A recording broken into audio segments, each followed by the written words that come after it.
Hi friends, మేమైతే sweet corn చేస్తున్నాము. మేమైతే నైట్ తీసుకొచ్చుకున్నాము దీనికోసం అని చెప్పి. అందరైతే ఎప్పుడవుతుందో అని చూస్తున్నారు. ఇంకా అవుతుంటే మాత్రం ఉడికిందా లేదా అని చూడడానికి ఒక హాఫ్ ఖాళీ చేశారు తినుకుంటూ. చూడండి, అది ఉడికిందా లేదా అని చూడడానికి నిన్ను తింటున్నాము. మేమైతే ఆడుతూ పాడుతూ అయితే మేము స్వీట్ కార్న్ ఉడకబెట్టుకొని తినేసినాము. మా ఫ్రెండ్ అయితే దాన్ని అలా కాదు, మనం దాన్ని వెరైటీగా చేద్దామని చెప్పి దాన్ని వెరైటీగా చేయడానికి మాత్రం పోపు అయితే పెడుతుంది. చూడండి, ఇంకా స్టార్ట్ అయితే చేసింది. ఆయిల్ వేసి అందులో పోపు గింజలు మాత్రం వేసింది. తర్వాత ఆనియన్, పచ్చిమిర్చి మాత్రం వేసి దాంట్లో బాగా కలుపుతుంది.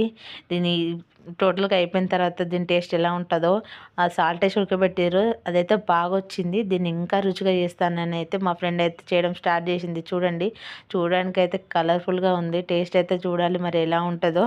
మీరు ఇలా ట్రై చేసి ఉంటే మాత్రం కామెంట్ చేయండి. ప్రతి హాస్టల్లో ఒక ఫ్రెండ్ ఉంటుంది, దాన్ని చేసిన దాన్ని ఇంకా ఇలా చేయొచ్చు అలా చేయొచ్చు అనేది. మా వినిష్ అయితే ఖచ్చితంగా అంటది, మనం ఏదైనా చేస్తే మాత్రం దాన్ని ఇలా చేయొచ్చు అలా చేయొచ్చు, ఇలా చేద్దాం అలా చేద్దాం అని అయితే అంటది. లాస్ట్లో మాత్రం లెమన్ పిండేసింది. చూడండి, ఫైనల్గా అయితే పనిచేసింది ఎవరి కప్పు వాళ్ళకి. ఇది మాత్రం చేసినా కాబట్టి నేను ప్లేట్లో వేసుకుంటానని చెప్పి అయితే ప్లేట్లో వేసుకుంది, మాకైతే టీ కప్లో వేసింది.